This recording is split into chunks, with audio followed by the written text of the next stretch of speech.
Hey everyone, John Little here. I'm going to show you a little bit more on the varnishing. I'm running the controls myself. You can see Sammy's back over there with Morgan. First thing I want to do, what I got is got my iPad here that's showing me what you guys are seeing. And so I can zoom in. I can make sure I'm in their camera view.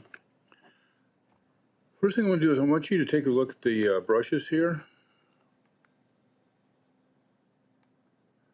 It's going to take a while for me to... All right. Now, these are the Silver Brush Ultimate Varnish Brush. All right. They're like a makeup brush. I mean, really, really soft. Now, this is the one I primarily use. I know that because of how I store them. And I just did some varnishing last night. If you look really, really carefully, which I don't know if you guys are going to be able to see this. These, see how fluffy this is? And this is like there's several of the bristles are stuck together. I did not get all the soap out of it. So you don't want to use it unless it's really, really soft. So after you're done cleaning and it's dried and everything, if it's like this, just rewash it. Comes right out. Not a big deal. Just that if you try to use it like this, you're going to get streaks because it's like a little chisel. It just puts grooves in it like a record. Is that good there? Yeah. So I think you can possibly see it. Can't really tell on the iPad. I mean, it's kind of weird. But just when you feel it, just be aware of that, okay? This will be used as I'm going to show you how I'm going to do this. We're going to mop up with this one. Put that over there. That can sit there. Okay, these are the Impastos, or we used the gel mediums on these the other night. And so they're really, really thick. Okay? You can see how they buckled a little bit under the stress of this. Now, when the owners get these and they're going to mat them, they're going to want to glue them with either the same stuff I'm using here, gloss, medium, and varnish.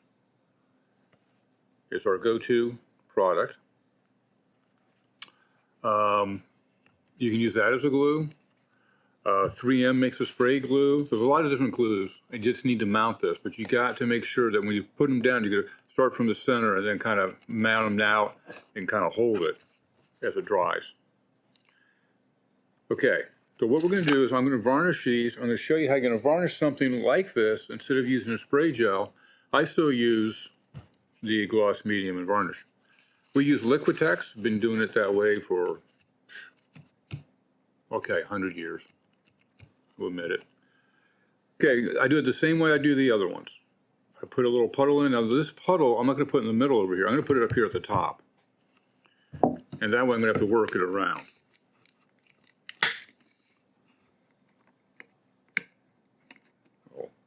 Stuff off. Don't shake it. Don't do anything to this. It just, you have to use it like it is. Now you can dilute it with water, as I've read to you last time. I have never done that. I've always used it straight out of the bottle. I'm going to go around all the big guys first, where all the impasto is, all the gels, so I can get a good coat on everything else.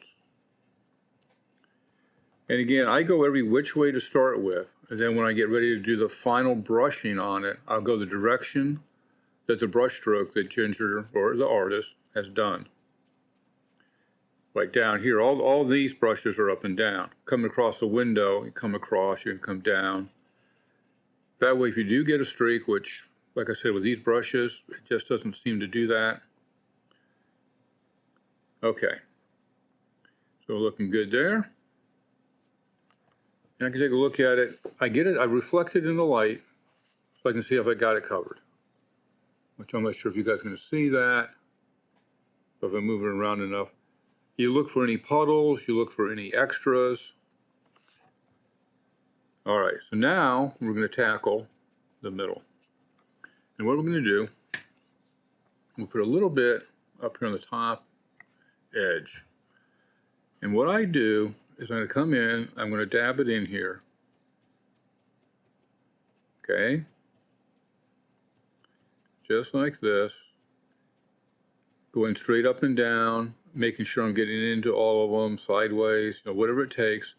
I don't really do a lot of brush stroke per se because it seems to, I don't know, create bubbles sometimes. I'm finding if I'm just dabbing it in there, I'm not getting a lot of pool. Now you can see right here, let's see here. I kept myself zoomed in. I should have zoomed out for this. I just realized that now, but I think you guys, we'll do the other one out. I'm waiting for it to, I want to get in the center here. So I want you to see this area right here.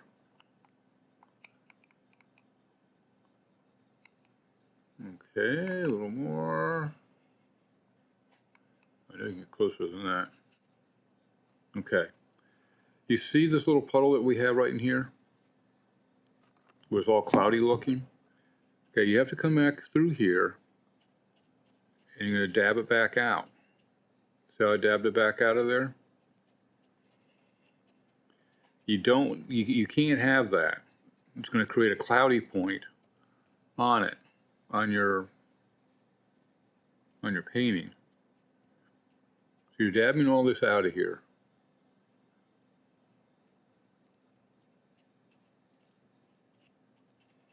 Then you can just do a little bit light, very light brush strokes, very, very light. And there's nothing left on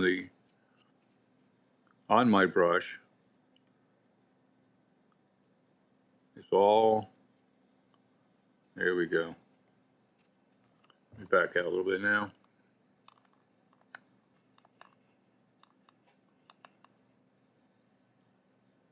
Yeah, I think we got it all that time. There. Slide up just a touch. Okay. All right. We'll do another one. So you can see it says I was zoomed in too tight on the first one. Okay, so now this has to dry. I'm going to pop it over here. Here's the other one. Same idea.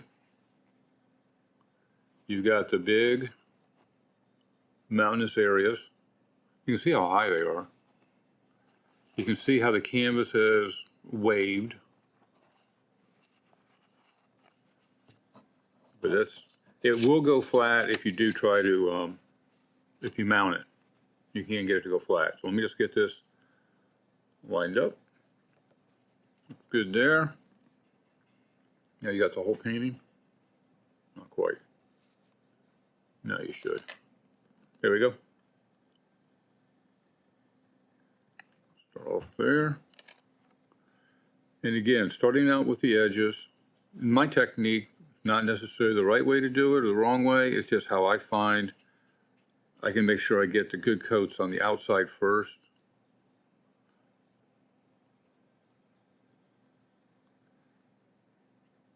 There we go. And again, follow the brush strokes after you get your coat on. So I'm going to go across this way just to get the varnish on. And then I start going very lightly. You're just real light brush stroke. Now I can see you pulled up some of this. That's all right. We'll zoom into this area. One little area down here. A little more now, so we can do that center section. Let's zoom in just a touch.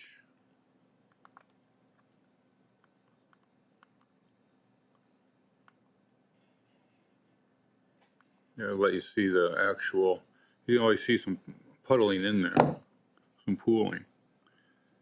So again, dab it in.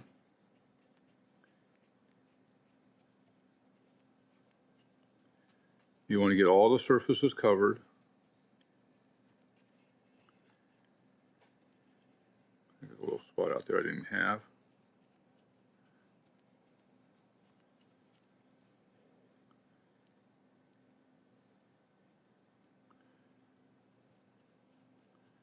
Okay. Now, start doing the mop up. Meaning you want to get rid of all the little cloudiness. Now sometimes, if you want, you can take another brush and use that for your mop up.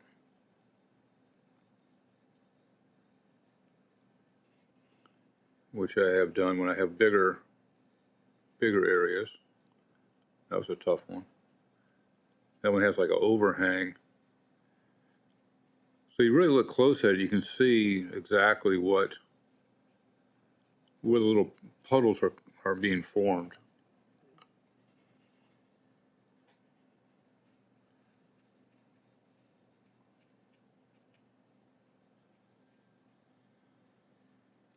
That one's looking pretty good now. This is a tough one. She's got really some big mountains on this one.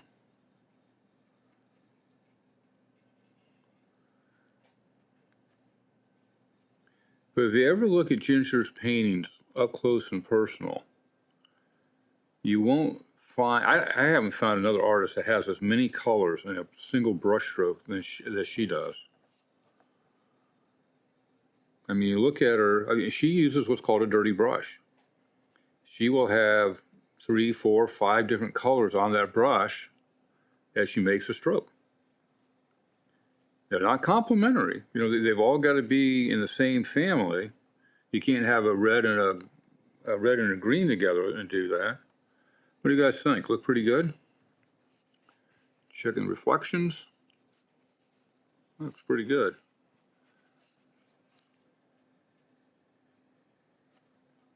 I move my camera too much for a matter of your view. Okay, pretty good. Okay. So that is how I do an impasto type painting. Doing the varnishing. Okay? All right, what I'm going to do next is I'm just going to do some more regular varnishing on some other ones that have to be done. You're welcome to stay, but this is what I primarily wanted to show you, was how I do the impasto varnishing. Let these dry and they'll be good to go. But like I said, the next ones I'm going to do is just going to be regular paintings, regular 6x8s that need to be done. Let me just back out so you have the full view. You're certainly welcome to leave at this point. Let me put this at the bottom so I can see where I am.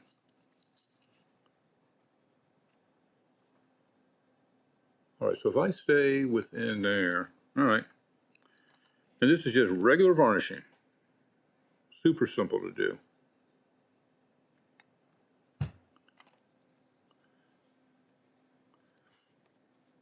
I puddle it on, put it on. Now Ginger was saying if you brush hard and brush strong, you can get it to create marks, and that's what it says. I read that somewhere. I have not been able to do that. Now it could be the brush. I have rubbed it hard, I've rubbed it fast. I can't get it to really screw up. I know a lot of people are very chicken or scared about doing varnishing because, I mean, you can ruin an entire painting. If the varnish doesn't go on right, you can ruin it. I mean, plain and simple. But honestly, I even had one painting that I had, it was just one I was keeping, and it has literally 40, 50 coats on it, because anytime I have extra varnish, I would just stick it on it. And again, I reflected in the light so I can see if I got everything. That is another good one. Now this one, she has a little bit, sometimes when Ginger paints, she has thick paint or heavy bodies, and they'll create a little impasto, like this section over here has got some, but nothing as drastic as when she's using the gels.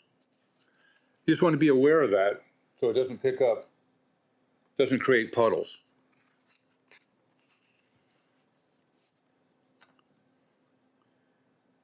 You really want to varnish your final product, your final paintings, because that is the one that pops out all the colors and it protects it. You can literally come back and wash your painting. Take a mild soap and water to it, and you can basically scrub it off. The varnish won't come back off. This is an acrylic binder. It's regular acrylic, just clear, and it's going to seal right in with the rest of the paint. Again, I'm starting to do a little bit with the brush strokes. The other one, the last painting we did, that's pretty much brush strokes are every which way, so that didn't matter on that one. This one, you have some definite, you've got the leaves, the petals, so you just kind of follow that along, just in case you get a stroke, a brush streak, brush marks. I guess they're brush marks. Now, when you look at this and you're done with it, right now when it's wet, there appears to be little micro ones, but as it dries, they just settle right down. They just disappear. I have a little mark up in there. I don't know if that's paint or me. Yeah, it was me. That's why I reflected. It had a little ridge. Okay, we're good. Sometimes it's our paint, the painting. Make sure I stay there. Okay. Got one more here.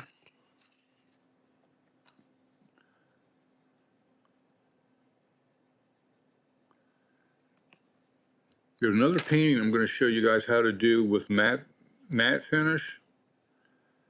When you do a matte gloss, a matte varnish, you have to do the whole thing with gloss first.